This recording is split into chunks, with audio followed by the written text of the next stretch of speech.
ধর্মীয় দলগুলোর মধ্যে আমি প্রত্যাশা করি যে আমাদের মধ্যে এত দল হওয়া উচিত না, কিন্তু দল ভিন্ন হওয়ার পরেও কিন্তু আমরা ফজরের নামাজ কেউ 4 রাকাতের বেশি পড়ি না।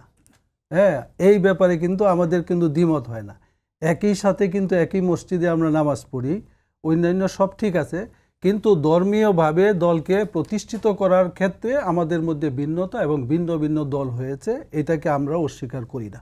এবং প্রত্যাশাটা এইটাই থাকা উচিত ছিল, আমাদের সকলের এক দল থাকা ছিল।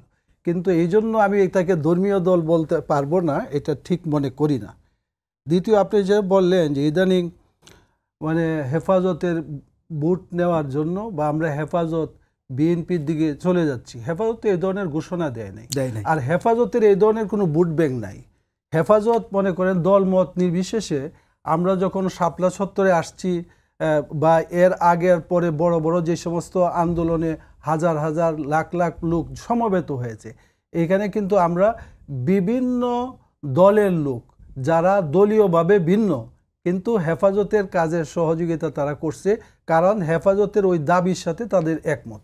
এজন্য আমরা মনে করি যে হেফাজত তার এই দাবিগুলা আদায়ের জন্য অনেক সময় মুসলমানদের মধ্যে তারা আমরা বিভিন্ন দলে, কেউ বিএনপি করে, কেউ বা অন্য পার্টি করে, কিন্তু তারা কিছু কিছু মৌলিক আমাদের যে সমস্ত দাবি দাবা যেগুলা ইসলাম এবং দ্বীনের জন্য এবং মুসলমানদের স্বার্থে আমরা করি, তারা মানে দলীয়ভাবে ভিন্ন থাকার পরেও কিন্তু এই ভিন্ন থাকা অবস্থায় কিন্তু এই দাবিগুলোর প্রতি মৌখিকভাবে না এভাবে না হোক তাদের একটা সমর্থন আছে। সেই জন্য আমরা মনে করি না যে একক কোনো দলের কাছে আমরা তারা আমাদের কাছে আসতে পারে। এটা যেটা আপনি লক্ষ্য করছেন যে এখন কিছু দল মানে হেফাজতের আমিরের কাছে যায় অথবা কোনো অনুষ্ঠানে তাদেরকে অতিথি করে বা তারাও কোথাও অতিথি হয়ে যায়।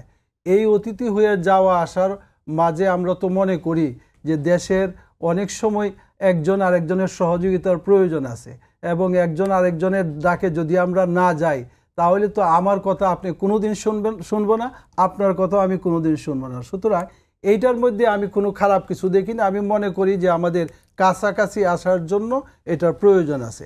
বাকি বুটের ব্যাপারটা তো কারো এমন বুট ব্যাংক নাই হেফাজতের কেউ বইলে দিলেই যে এই বুটগুলা এদিকে চলে যাবে। তবে মানুষে আনাগোনার মাধ্যমে একটা বুঝতে পারে যে এইটার সাথে এই দলের বড় লিডারের একটা সম্পর্ক ভালো, এই ভালোটার কারণে কিছুটা সুবিধা নেওয়ার একটা সুযোগ হতে পারে, এটাকে আমি নাকচ করি না। মানে এটাকে আপনি নাকচ করছেন, তার মানে আপনি ইঙ্গিত দিচ্ছেন আর কি যে হলেও হতে পারে এরকম?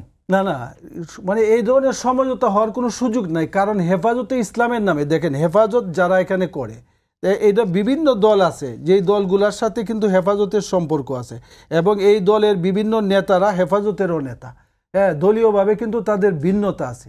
সুতরাং এই ভিন্নতা থাকার পরে হেফাজত যদি ঘোষণা দেওয়া কোনো এক দলের সাথে চলে যায় আর অন্য দলগুলো যদি ভিন্ন দিকে চলে যায়, তো হেফাজতের নেতৃত্বের মধ্যে তো এটা ফাটল দিয়ে যাবে।